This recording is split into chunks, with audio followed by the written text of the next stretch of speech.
Welcome, ladies and gentlemen, back to the Gridiron Icon Podcast. I'm your host, Preston Denard, this week once again, and partnered with my partner on the other side of the screen is Mr. Stacy Bauman. How are you, my buddy? I am doing awesome. I am very excited for this guest. Well, we're excited too, and as always, you can huddle with us right here on all social media, YouTube, you name it, all the Apple Podcasts, all the Spotifys, TikTok, you name it, we are there. And we feature some wonderful people. Each week we talk to iconic players, we talk to cheerleaders, we talk to those outside of the games that are influencing the game, and fans at every level. And this week, ladies and gentlemen, we have a very special, iconic guest. So glad to have him. You know, we tried to do this thing once before, and we ran into a little glitch that I never knew anything that would put a glitch in the walk and the stride of our next guest, Mr. Pat Thomas, a former All-Pro, two-time Pro Bowler, drafted in the second round by the Los Angeles Rams after an All-American career. And yes, I do remember that career because I used to watch him. I used to enjoy college football when I played college football. I was a young guy, and I used to see him. I remember the Sports Illustrated article and cover that had the All-American team. And he'll tell us all about that. But from Texas A&M University, number 27 in our hearts. And he had 26 interceptions between 76 and 82. Might have had a couple more in there and they forgot about it, but he held on to it. After retiring from the NFL, he entered into the coaching ranks, which I was so glad to see. Started out with the USFL Houston Gamblers and went on coaching positions with the Oilers, the Colts, the Bills, and then back into the college ranks, which I did not know, and he'll tell us all about that. Ladies and gentlemen, we have in our studio the great, iconic Mr. Pat Thomas. Welcome, my friend. Glad to have you here. All right. Thank you. There you go. I can't get it any better than that. Crowd goes wild. The crowd goes wild. Well, we're just so excited to have you, PT, and that's what we know him by as PT. There's some other names we know him by. I don't know if they still are alive or we go. Road Dog was one. I mean, we had them all. Oh, you know, hey, I don't forget anything that was influential on my career, let me tell you. But I just had the joy to be able to have a wonderful relationship with he and Rod Perry. I told Rod this when we had him, PT as well. They both grew me up in the game. So, PT, we're going to focus on you. Let's go way back, my friend, when you were a youngster. Tell us about how this thing got started, how you got involved with sports, what you were interested in. Who was the reason that got you interested in football? Tell us how that journey started. Well, you know what? Football, to me, was one of those games that you gradually got involved in. You know, I'm from a little town in Texas, Plano, Texas. As I grew older and went to the pros, people asked where I was from. I'd always say Dallas. So, yeah, makes things a lot easier. But, you know, in Plano had a tradition of one of the teams that had won state at every level they've ever been at. It's a winning tradition. And so I got involved right after integration started, the 7th grade. And some guys in the minority neighborhood started playing football after integration. That was my cousins, John Griggs and Alex Williams, and some guys that were really, really good. And they were all state the very first year after integration. And we won state like the second year and the continual basis. I'm telling you that to say that, you know, I started football in 7th grade where I was looking at those guys, seeing what they were doing.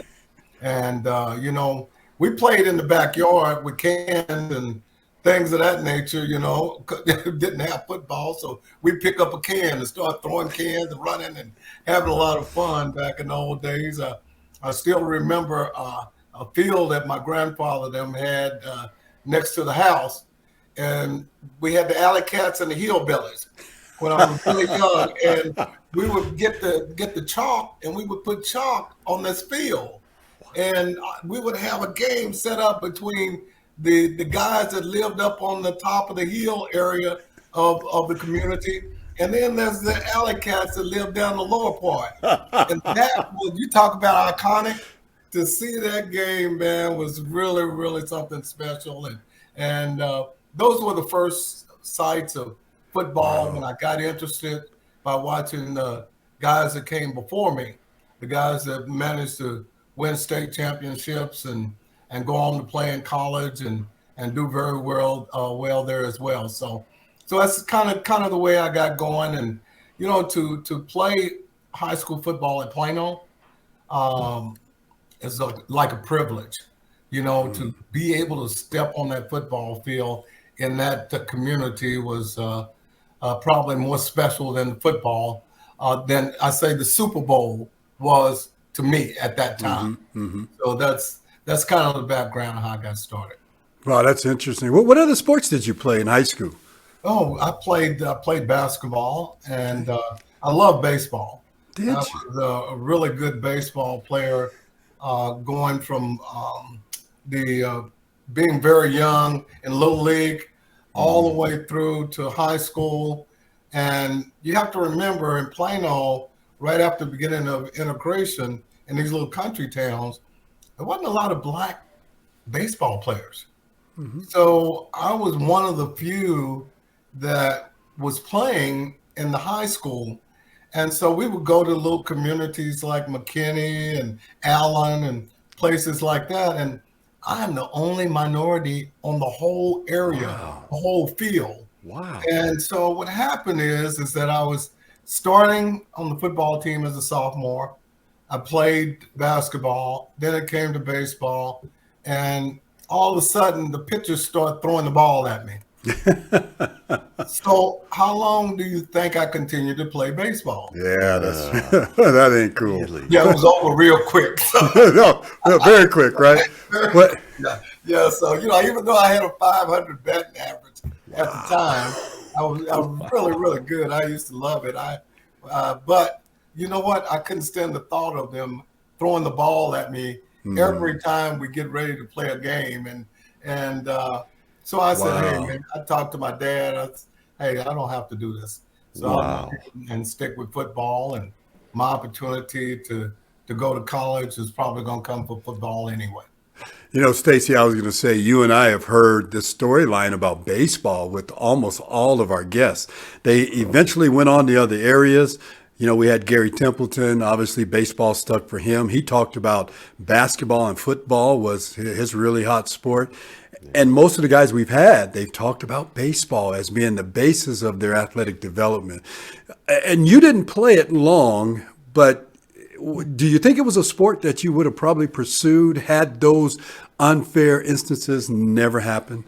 Oh, absolutely. I love baseball. Wow. Okay. I was a better baseball player than I was a football player. Wow. That is incredible. At that point in my life, I could definitely say that. And but as I mentioned, Plano's tradition was football, state championships, and because of that, it steered me more to football than baseball. And when they started throwing the ball at me, as I've already mentioned, I just said, hey, I'm going to stick with football. I'm going to do the best I can there, try to afford myself the opportunity to get a scholarship and go to college.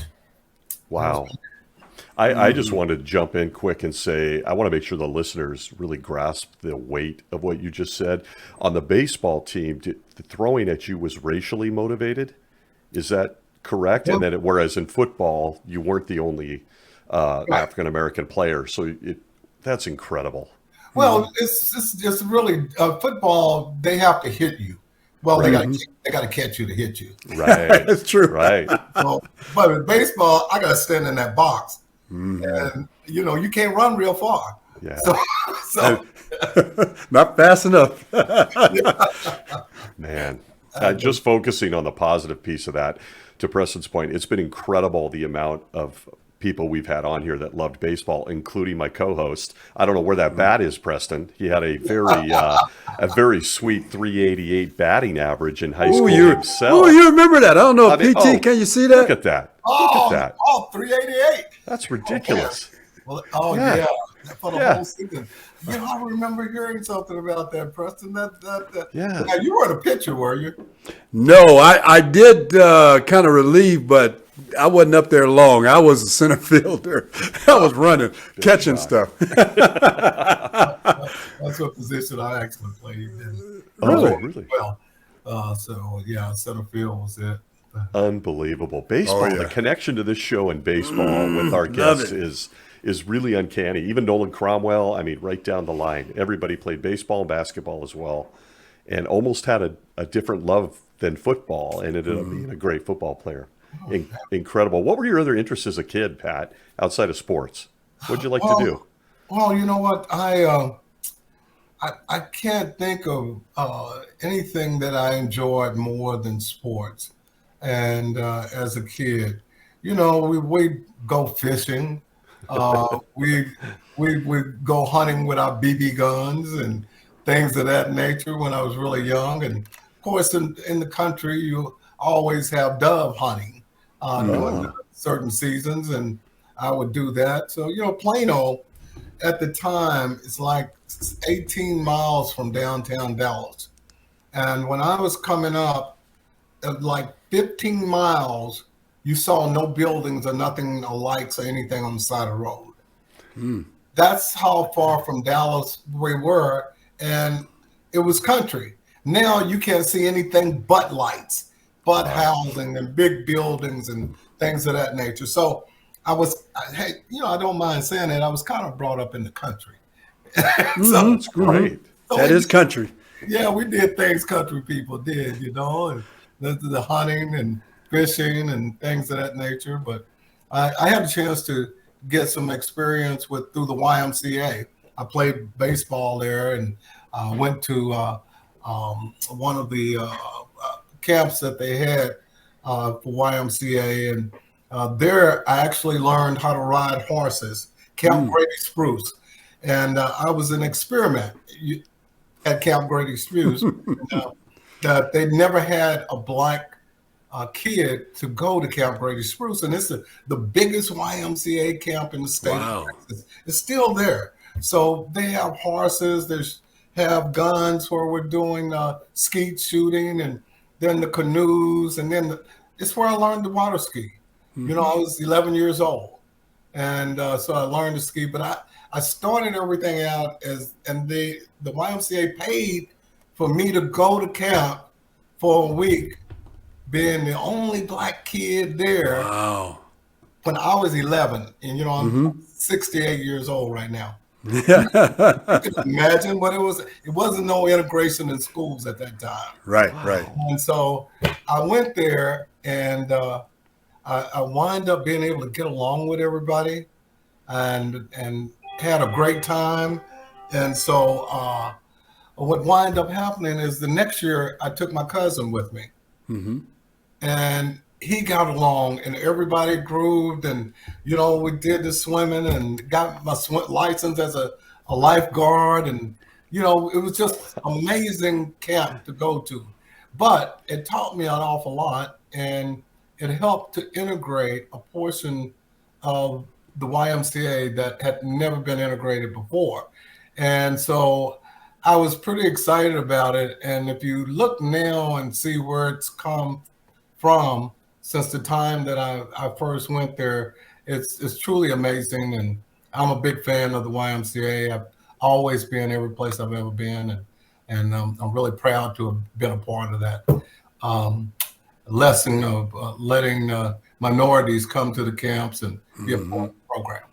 So, Wow. I mean, you're a pioneer. Let's call it what it is. You're a pioneer. Yeah. I mean, whether you want to humbly say that or not, but I will. Yeah. It's incredible. I grew up in the Bay Area, and all of my friends were from different walks of this planet. And so I'm slightly younger, just a few years. And when I hear these stories of what some of our guests have been through in that time period in this country, it's heartbreaking in a lot of ways, but it's fascinating and also heartwarming when you hear something like what you just shared. You were the first kid in YMCA, and now look at it. Totally different. Yeah. Incredible. So we've been really fortunate. Plano is a very unique community, and at the time of integration, and the way things were going in Dallas and a lot of other areas, we didn't have the kind of problem. We mixed very well because my grandfather, in fact, they named a school after my grandfather in Plano, and he was a janitor, and he shined shoes for a living and was a janitor. Wow. Tell us the name of the school, Pat. It's James Thomas Elementary School. Okay. In Plano, Texas. Wow. Outstanding. And, So yeah, cool. and it was while I was playing pro ball, they actually named the school after him. He had passed, and there are monuments after my uncle at schools and things of that nature. But we were a part of the community, the Thomas family. It was less than 1% minority in the whole city. Wow. And so at the time that we were there, and so we wind up feeling like we weren't separated from the community because of the interactions of my grandfather and my dad and my family. The things that they did to contribute to the city as a whole brought us all together with the kids and things of that nature. And so it was a great experience compared to when I went to A&M and the other minority players that I played with, to hear them talk about their school. None of them had the integration and had the ability to blend in with other people that were not of your race and get to live that life like we did.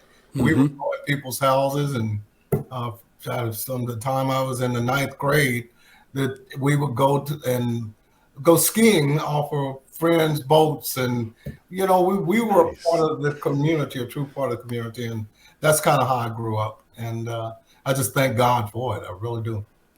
That's Wow. amazing. That is.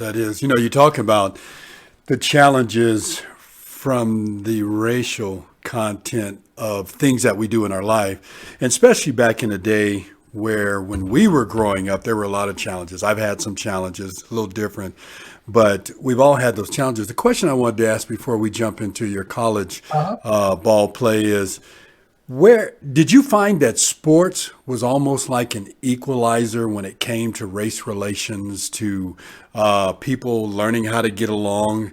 I found that in sports, and I found that I could play along with a Hispanic, a white, or whatever, when I grew up in nothing but a black community. And I found that there was a common bond, and then you start to build relationship. Did you find that in sports as you grew out of some of those challenges? Well, when I left Plano, I went to Texas A&M. And at that time, A&M, 72, they'd only had 2 black players to ever play for them. Wow. And Emory Ballard brought in like 8 players, and it was the first year of freshman eligibility. Yes. So we had 9 freshmen that started on the varsity. And of those, there were 5 black players at the time. So for me, you're talking about a school with 25,000 students, and of the I always tell this story to people, but out of 25,000 students, you had 50 black kids at the school that were going to Texas A&M. 50. Now, if you know that, how many of those black kids would you say were on full scholarship? Oh, wow. Uh-oh. Probably less than 5% of that group. In actuality, every single one of them were on full scholarship. Really? Oh, wow. They were either in the Corps Cadets, or they were playing sports, and they got. Otherwise, you wouldn't go to the country and agricultural, mechanical. Yeah. This is redneck city. Love it. Yeah. We got there. I mean, I'll tell this story all the time. It was the biggest. It was the most difficult thing that I think I've ever done. You got 8 black guys that now are walking down the main street the very first day that we all get on campus. and we're walking and we're talking with each other because that's all we know.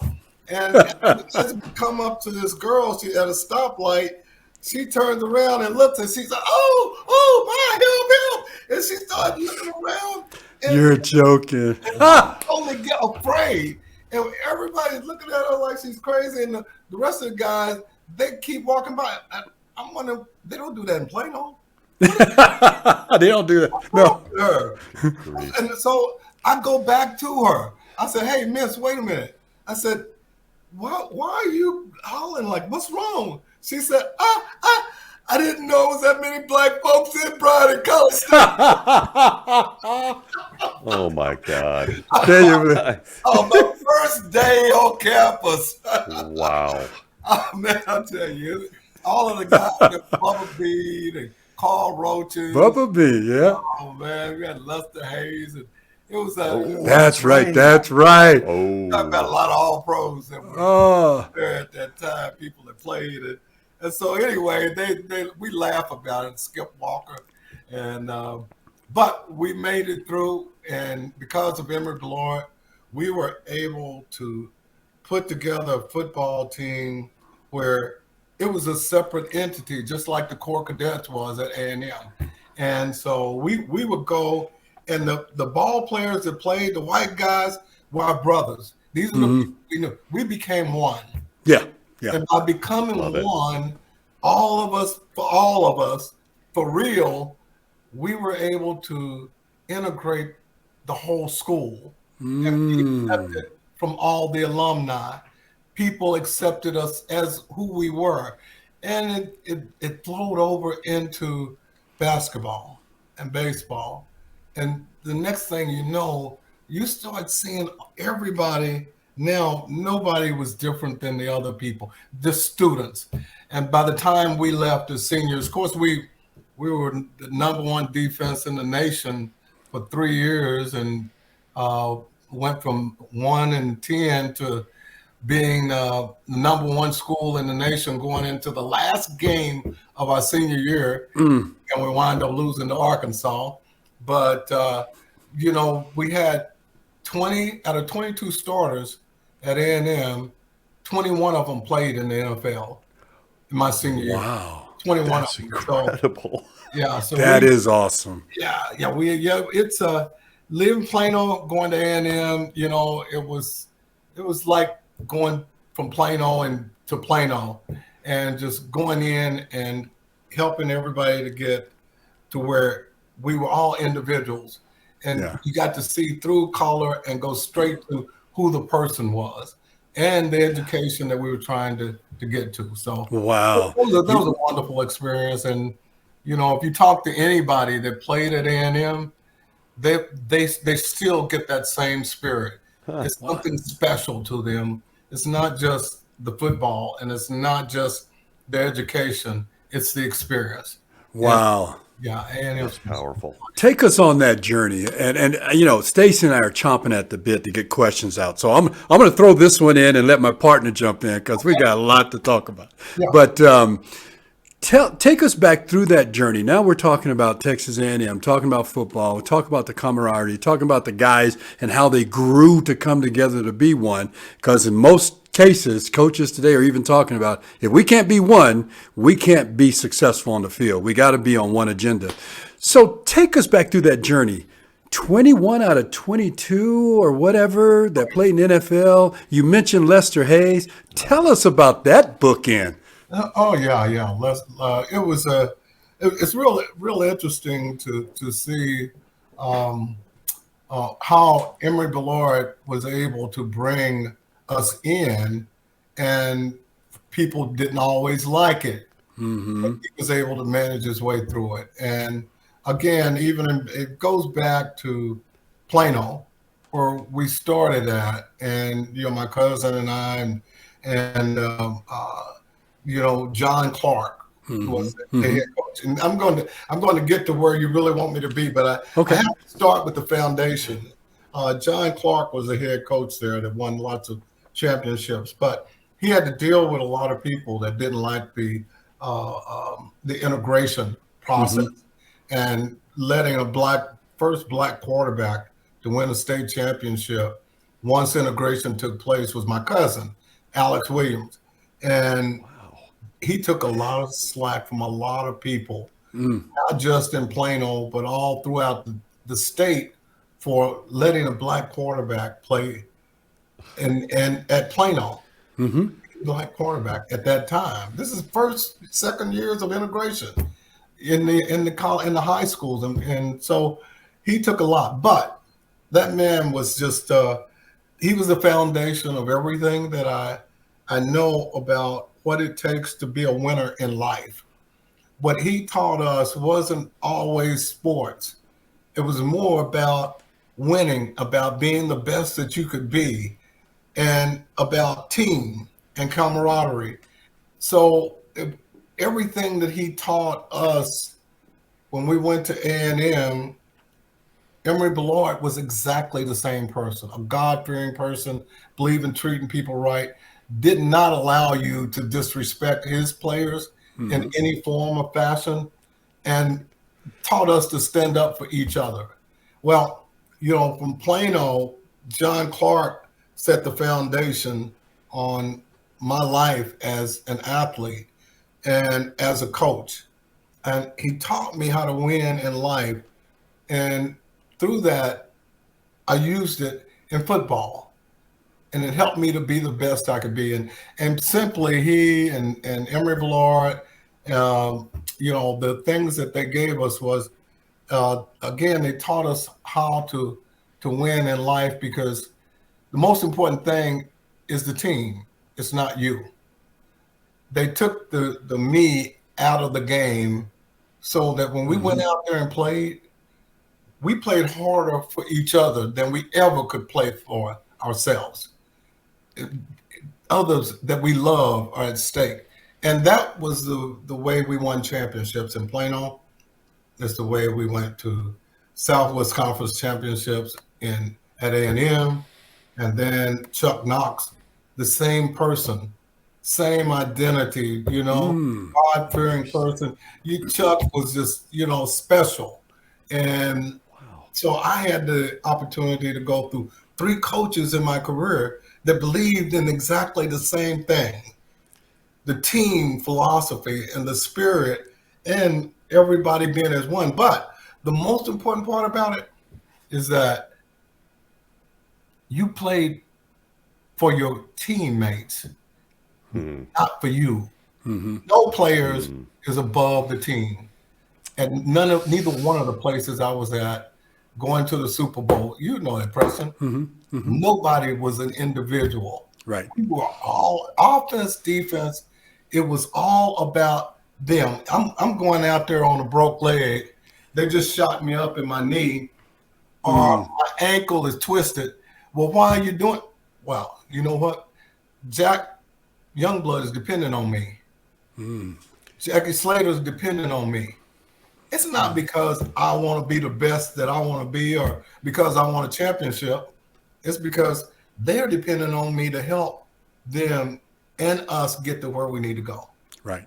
Incredible. And see, that was the catalyst, and I was fortunate enough to be from the high school to college to the pros to have the same kind of person. So it's needless to say, if I had that happen all the way through my playing career, when I started coaching, why would I change? If I want to win, I know what it takes to win. And this is it. You have to become one. Now you put yourself above the team, or if you put the team above yourself, it gives you your greatest chance for success in every situation, I believe. Incredible message. Incredible message, Patrick. I mean, 2-time All-American at Texas A&M. Hopefully we'll have a few minutes to talk about how you went back, got your degree 43 years later. Yeah. But that messaged the importance of leadership during a very critical time in this country's history, but how it follows today. As Preston probably is watching me, I've got a lot of questions about that. Those Rams teams were my favorite. Let's just get it out of the way early. They always will be. Yeah. But the difference between my teams of the late 70s, early 80s And today's NFL game, I hope we have a few minutes to talk about that based on what you just said, teammates over self. Yes. We'll come back to that. I'll pass it back to my co-host here. Well, as we go, you were talking about country and so on, and I remember going to Texas A&M probably during my NFL career. Just for some reason, I had an opportunity to go there, and had a chance one night to go out with some locals. And I'm gonna see if I can zero this in for Mr. Thomas. He may even know what I'm talking about. But the people of Bryan, the black community, had this shack somewhere out in the country, and it was a get it on party dance, just like you saw in Color Purple, and so I mean, out in the middle of nowhere, shack, and the music was bumping, and it was just packed. And let me tell you, you've never seen a party like that. Does that ring a bell? Do you know? All up in there. Well, that's one thing I did do. That's what I did do. That's the other side of me. We ain't gonna talk about that. Okay. I just want to let you know I know about it. But let's go ahead and go through. Stacy had mentioned it. 2-time All-American. I also remember, I believe, Playboy All-American team. And you were featured, you and Lester, as one of the top corners in the country. When did you realize you were going to be pro material? When you knew your journey was destined to go to the NFL? I never had a desire to play in the NFL. Really, when I was coming through college, I wanted to go to A&M to get a degree. That you talked about the fact that I went back to school after so many years. Well, I only needed 10 hours after my last football season to graduate. Well, what had happened is that we had all the guys that were there. I wanted to be in sales, industrial sales. I had a mentor at Plano that was a huge industrial salesperson, air conditions, heating things. He drove a Mercedes, which I didn't know what it was really when I first saw it. And he worked out every day, and we'd see him on the field, and he'd talk, and he'd tell me about things that was going on. And he encouraged me. We went to his house, and we ate. We were with his family. He encouraged me to try to be the best I could be and to look at this area of industrial sales and the growth and what was taken on a big scale. And so that's why I went there, is in business, so that I could be in industrial sales. And I wanted that more than anything in the world. And by the time I finished football, and I felt like I started for 4 years, and I was all Southwest Conference 3, 2-time consensus All-American. I did all, but I didn't live that life. I was playing the game, but I was trying to finish my degree. I wanted to do something that I know I could do the rest of my life. And so I wind up I didn't try to play in the pros, but I found out about my senior year that, hey, man, you could get drafted in the NFL. Well, okay, that's a good thing. If I get drafted. And Spider Lockhart played with the Giants, was my cousin. And he's the only pro football player I knew of before I left A&M. All through my career, it wasn't that many pro players that came out of A&M that I had a chance. I didn't meet any of them. And I didn't know professional players, period. So I'm doing it, and I'm playing to win, but I'm also trying to get my degree. And so finally, as a senior, I realized I had an opportunity. I'd been on the Bob Hope show. I was, 2 times. And so I was convinced that, hey, I was going to get drafted. And so my senior year, I felt like I had my best shot, and that I eventually will get a chance to play. And so I wind up not finishing that last semester because I knew I was getting drafted at the time. And I got drafted, and that's when my attention really went to pro football. But I wasn't one of those kind of kids that I played because I wanted to win. I wanted to play for the people that I played with and be the best I could be. But I didn't have the aspiration like most folks of playing in the NFL through my high school and most of my college. The very end is when I started thinking about the pros. Interesting. Yes, That it is. very cerebral. Pat, as a guy who's looked up to both of you guys, this is really insightful. And I'm sure the people listening in on this podcast, you're a very cerebral guy. Like you had goals outside of just hitting people and covering wide receivers. It really at 43 years later, you go back and get your degree at A&M, and we could probably need a whole episode on that. To encourage younger people to do the same. But I want to talk a little bit for the fans that listen in about the Los Angeles Rams. And I'm one of those fans. I got to ask you the obligatory fan questions, and Preston allows me to do this. So it's a lot of fun for our listeners. But looking back at your time on the Rams, again, my favorite defensive backfield ever, recently got into a Twitter spat with DeMarco Farr, who was asking for the greatest defensive backs and corners in Rams history, and he didn't include Pat Thomas, Rod Perry, or Jerry Gray. And he actually, we went at it on Twitter, and DeMarco said, Stacy, you're right. Thank you for including these. I mean, I was stunned. Oh, yeah. Subject for a whole show. But your time on the Rams, you get drafted there.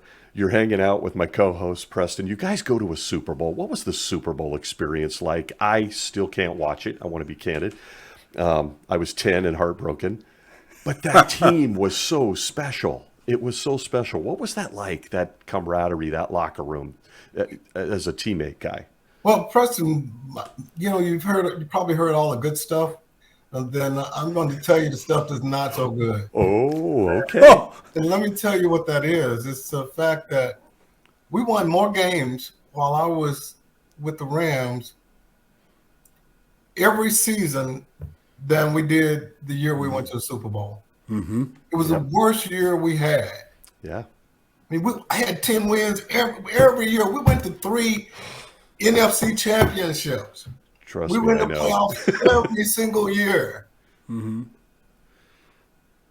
And the worst season we had was the year we went to the Super Bowl. Crazy. Now, see, I'm just telling you, I'm gonna keep it straight now. Please. I'm sitting up there. The year that we went to the Super Bowl, I missed 8 games. I shredded my Achilles tendon, and I was out for 2 months. I didn't play. OC took my place. And I wind up didn't do surgery on the Achilles and my Achilles tendon.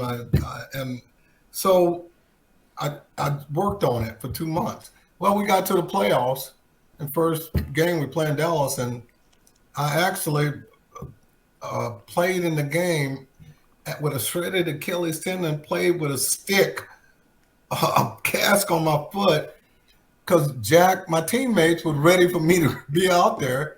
And Bud Carson, Bud and I got along really good because he knew that I was going to do the best I could do every time I line up. But the thing is that we wind up beating Dallas in Dallas, and my first game back in the playoffs that year. Then we wind up going to Tampa Bay. Tampa Bay. And the dadgum quarterback throws the ball. He knows that I'm hurt. I'm playing on one leg. They throw the ball at me 22 times. They called 3 passes.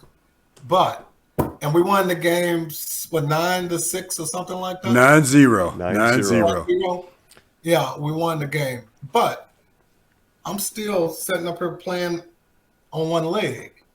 We get into the Super Bowl, and we got a chance to win the game. I'm playing best I can with what I got, and Rod, but Jack Youngblood, I think about him. We had about 4 or 5 players that shouldn't have been on the field, period. Today, They wouldn't have even let them play. Right. When we played in the Super Bowl, you're talking about heart and soul. You know what? To me, got to be the biggest game that's ever played with players that were not physically, shouldn't have been on the downfield, but they did and Right. almost won the game. People don't realize that. They don't think about it. Oh, Hell, man, we had other than Fred Pryor, he was hurt. Jack was hurt. Our linebackers, we had, and then I'm sitting up there running cripple, and and we played though. We played the best we could, and we had a chance, and we did not win. But guess what? We went to the Super Bowl. yeah. Yeah, we did. You know what? Yeah, we did it. We did it, man. We put a lot of fight, a lot of heart, sheer desire, and a lot of pain to get Mind blown right now. And I am not going to be the only Rams fan that globs onto the last 2 minutes. Pat, you were playing against Lynn Swann and John Stallworth on a shredded Achilles. We know about Jack's broken leg. It's a legend. Yeah. Everybody knows. You mean to tell us our starting corner was playing on a shredded Achilles tendon, one leg, in that game? If you look at the film, you will see me running.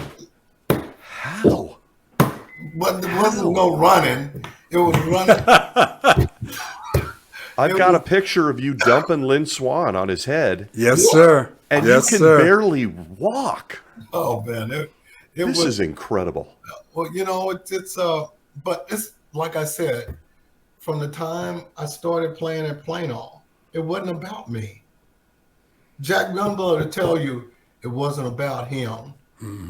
Your friend to tell you it wasn't about him. Then, hey, Lawrence McCutcheon will tell you it ain't about me. Those players that we played with, it wasn't about them. Shoot, man, it was about us. And we had this theme song. Ain't No stopping us now. We're on the move. Can't forget those days. Yeah, man, I tell you, that song rings out in my heart every time I hear it because, hey, it just wasn't no stopping us. It didn't matter what it was. We were going to get there, and we did. You know, it was not a traditional run as you would think of playoff runs. This was some guts. We were crawling through the finish line. We were giving it everything we had. And one thing I remember about that Super Bowl playing it, and I also at the very end got injured and couldn't finish it. But I just remember as PT talks about some of the guys that were hurt, everybody played their behinds off. And what I remember is, and I always tell everybody, and they talk about Super Bowl 14, and the first thing I say, yep, I'm really that old when they think about. And then the other thing I say is, we won that game for 3.5 quarters. Yeah. And had it not been for 2 mistakes, we'd have won that thing. But when I go out even today and people talk about that Super Bowl, they still say, and PT, I imagine you hear this too, that's one of the best Super Bowls they've ever watched, ever. Oh, yeah. Absolutely. It's rated as high as any, and rightfully so. I mean, you're talking about Terry Bradshaw, Franco. You talk about the people that played in that game. Yeah. There were monsters in that game, man. What an awesome. Okay, I haven't been able to watch it because the 10-year-old in me was crushed. But that's it. I'm going on record on this podcast. I'm rewatching that game. Attaboy, come on. I've learned things with you, Pat, that I had. I knew Preston got hurt. I saw it in real time. I had no idea about you. Incredible for Rams fans to hear this. That game is incredible, and it featured. Just know that you and Rod and Nolan were covering Hall of Famers and Stallworth and Swann on one leg, and we almost beat them. I'm saying we. That's silly. Yes. My Rams almost beat them. Is amazing. The one thing that I remember most is that Lynn Swann caught a touchdown. And and we should have. Nolan almost got an interception, and I was there, and I was guarding him, and he jumped up and he caught the ball and he scored a touchdown, And you know what I can remember most about that play is that I said to myself, my mama just saw that son of a gun. You know what I said? Yeah. Catch a touchdown pass on me. On her boy. All that out. I'll tell you what, he's not going to finish the game. Ooh. Nobody. Hey, I made up my mind when I went in at halftime that we can't win this game if he's still playing at the end of the game. Wow. This is a difference in the way football is played now and the way we play. You destroy the will of the receiver to catch the ball, the runner to run. That's what we were taught. It's a totally different game now. But then in that Super Bowl, he was not going to finish the game because we couldn't win. I'm running on one leg. They've got people blocking. They're throwing the ball deep. It's no way that we're going to win if Swan gets to play the whole game. Mm-hmm. Now, before that, I'd intercepted more passes on Pittsburgh than he had caught on me. Oh. In the 3 games we played before that, I had 3 interceptions, blocked the field goal. I've done all of that when I was healthy. But this son of a gun caught a pass. Oh, man, that hurt me so bad. Oh. It was like just like I told you, the way we played the game, you are not going to finish this game. And I first played back at halftime. I hit him in the mouth with my fist. The referee didn't kick me out of the game. And I told him he wasn't going to finish the game. But Rod knew it. He knew what I was going to do. Everybody on the sideline, on my team, they knew he wasn't going to finish it. Wow. It's just a matter of, what's important to you. We as a team, couldn't win if he was in the game. And it wasn't personal. It was just my people depending on me. I want to win this game. So I can't love this enough. I sometimes feel bad about the fact that I cared enough about it that I'd be willing to hurt somebody to get there. And I didn't think about hurting people as much as I thought about them not being able to hurt me. Right. Different time. More what I was thinking and what I was feeling, and I felt all my life. Shit, I'm here to win. Mm-hmm. Anyway. Phenomenal. Well, I know we're getting short in time. We haven't even gotten into your coaching career. We might have to have Pat back. Oh, yeah. Preston, imagine we got the mic, the camera working. Yeah, we can. Okay. Thank you for confirming that. But real quick for the fans, when you were healthy, again, greatest DB in group in LA history, as far as I'm concerned, top to bottom. Was there a receiver, a tight end, a running back, anybody that was just really, really hard on you, tested your skills to the limits, or maybe you just didn't like? Somebody that sticks out. That's very easy. Lynn Swan is the best receiver that I've played against, period. All the guys, we had good guys with the Rams, but Lynn, he was the best. He's the one guy that I look at that wasn't a speedster, but he was going to get the ball. If you put it in there, and he was going to catch the ball, whether you hit him or whether you did, it didn't matter. Jack Tatum beat him up, but he still played, and he still did it.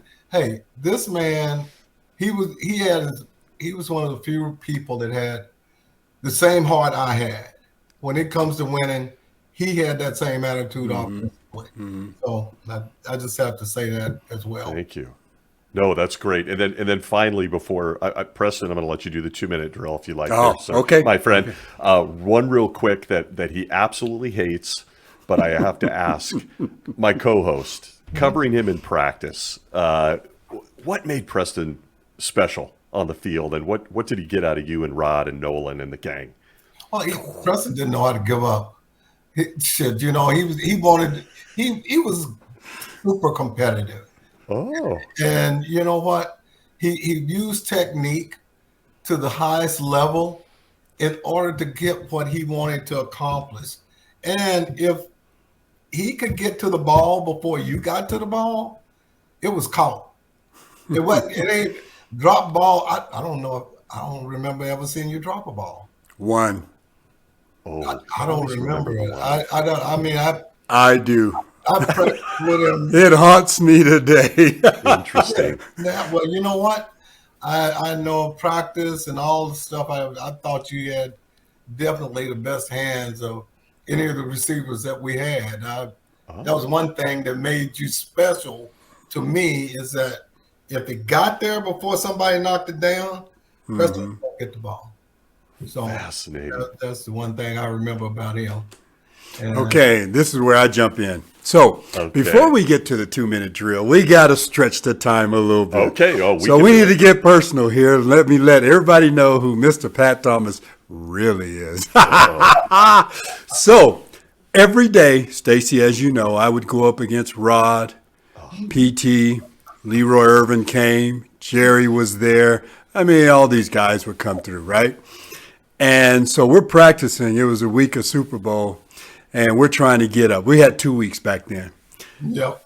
And this is the dialogue between PT and I. Come out of the huddle, get ready to line up. PT comes up. He's in his bump and run mode, and he says, "Magic, where's it going?" And I said, "Going uptown, baby. Let's go." And we take off uptown. And we're running like crazy. It's a 9 route, right?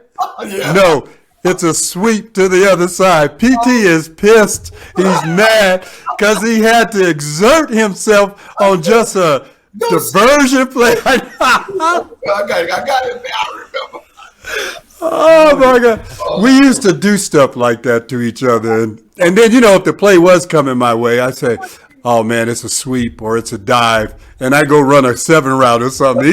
He was so mad he want to take me out. I can't believe he believed you. Him and Billy, they'll tell you the truth. That I at practice, I like to win also, but these guys, they got to where they were used to me, and they knew my habits. Should I never forget that you guys came out one day and we had a slant route. The quarterback did a 3-step move. Nobody had ever done this before. He took the ball, 3-step move like this right here, and pumped the slant, and the receiver never ran the slant. Just ran go. You can't even do that. You can't even do that. And they did that. And I said, okay. I love it. Fun times. I mean, it's classic wide receiver versus defensive back talk here for the fans listening in. Look at these guys. Oh, yeah. This is hilarious. All right. Good deal. Well, go ahead, PT. You were going to say something. I didn't want to cut you off. I just said I do remember you guys doing that, though. Oh, that was so much fun back then. We had a ball. Practice ended up being more fun in most cases, a lot of times than games, because we would work hard, we would practice hard, we'd play hard, we'd have fun just as hard, and we were great people off the field because we spent time with each other. I don't know if that happens today, but I'm talking a majority of us. We spent time together, and we went and did things together, had functions together. But, yeah, we got to do a part 2 because there's so much more. There's so much more to that game than people know. And at this time, PT, this is where the segment at the end of the show, we take you through the 2-minute drill, as we all know the emphasis of that. President, I want to say something real quick. Oh, please, go ahead. Of course. One of the things that we didn't talk about coaching, but one of the things that I'm most proud of is the fact that the places that I did coach, I've had, I don't know, 10 or 15 All-Pros, All-American, Jim Thorpe Awards. I've had every place I've been, Wow. I've had people that have been able to be the best at what they do. And for me, that is one of the greatest things that's happened to me, is to be able to give the things that I learned in the game of football. And I don't want to go through all of my career, all of the things I've done, but if you look at all the people that I've been with and see the things that they accomplish, you know what? That is my greatest gift, is to be able to add value to other people's lives. Yes. See people sitting on the bench that wind up becoming millionaires by using things that you teach them, the attitude that you teach them, and most of all, it's not about you. Right. It's about the team. Wow. If you want to be the best, this is what you need to do. And so anyway, I wanted to add that before we move into 2 minute Excellent. stuff, because all the guys that I coach, all the way from high school and college to pros, and every place there were always people that succeeded, and that is my greatest joy, is that God blessed me with the ability to give what He gave me. And so I just wanted to get that out real quick. Outstanding. That's certainly true. Love it. I would love to do an entire episode on that, Pat, when we can get you back on your schedule. I think there is so much to unpack there for this generation on the coaching piece, the teammate piece, and how you implemented that. USFL, college, we just ran out of time, but I definitely, I'll be on Preston to get you back. Yes. All right, guys. That won't be a tough task at all. Not at all. Okay. And you know what? I want to tag on that and say that's the way Pat and Rod Perry practiced. That's the way they were as men. They were always helpful. Even though I was on the other side of the ball, they told me some things to be aware of when I'm going to compete in the game. And so we had those relationships, and I assumed all veterans did that, but I know I had that. So if I've never told you, thank you for my career, because you guys were very instrumental. Hey, we're blessed, man. We're truly blessed. All right, let's have some fun into this thing, and you will be back. All right, 2-minute drill. Yeah. As rapid as you can fire them out. I got it. Okay, you ready? Yes. Grass or turf? Grass. Okay. Enchiladas or tamales? Tamales.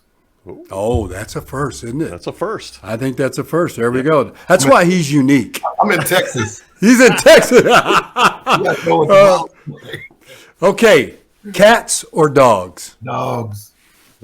Man or zone? Man. Bump and run or playing off? Off, always. Your favorite movie? I don't have one. Oh, okay. Hey, how Okay. about Top Gun? Top Gun. Okay. That's not a bad one to have. Yeah. Okay. Your most underrated teammate at any level?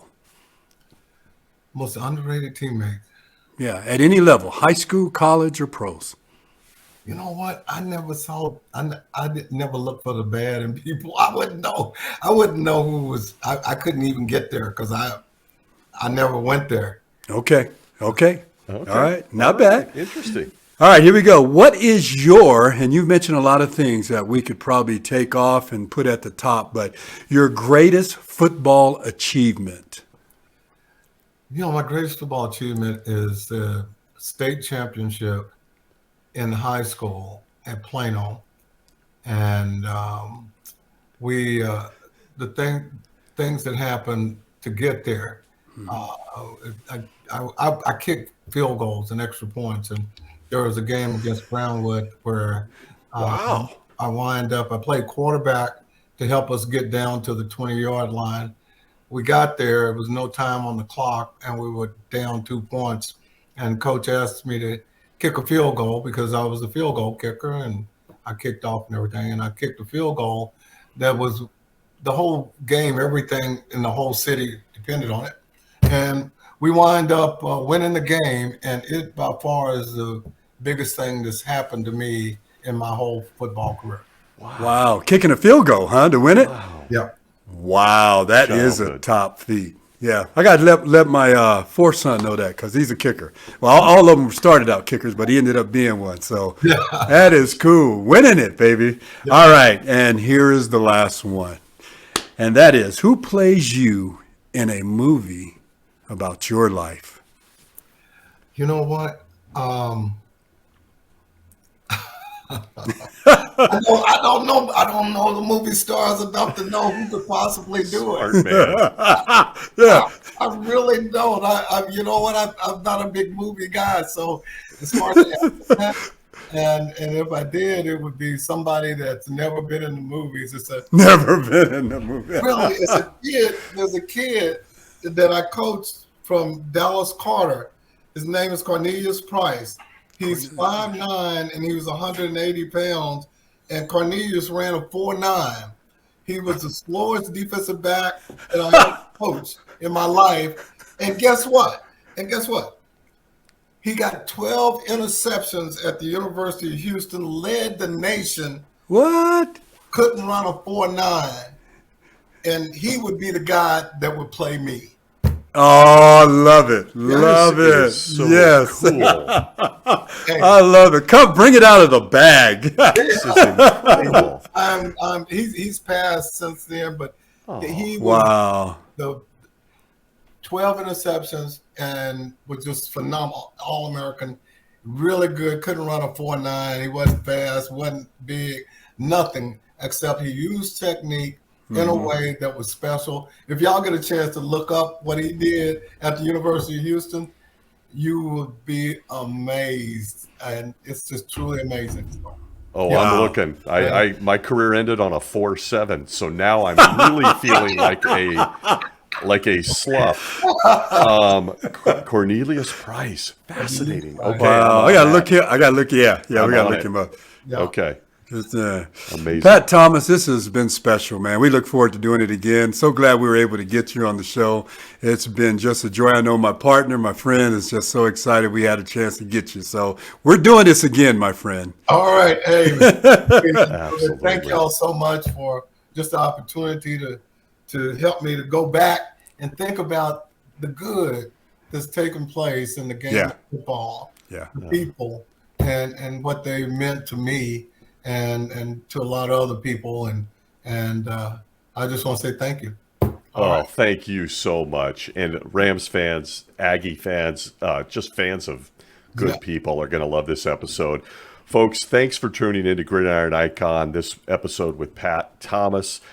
Follow us on all the usual sites, all the usual podcast networks. And if you'd like to see Pat in all his glory today, follow us on YouTube. He looks amazing at 68. But again, big thanks to my co-host and friend Preston Denard for bringing in his teammate. Yeah, he's big time now.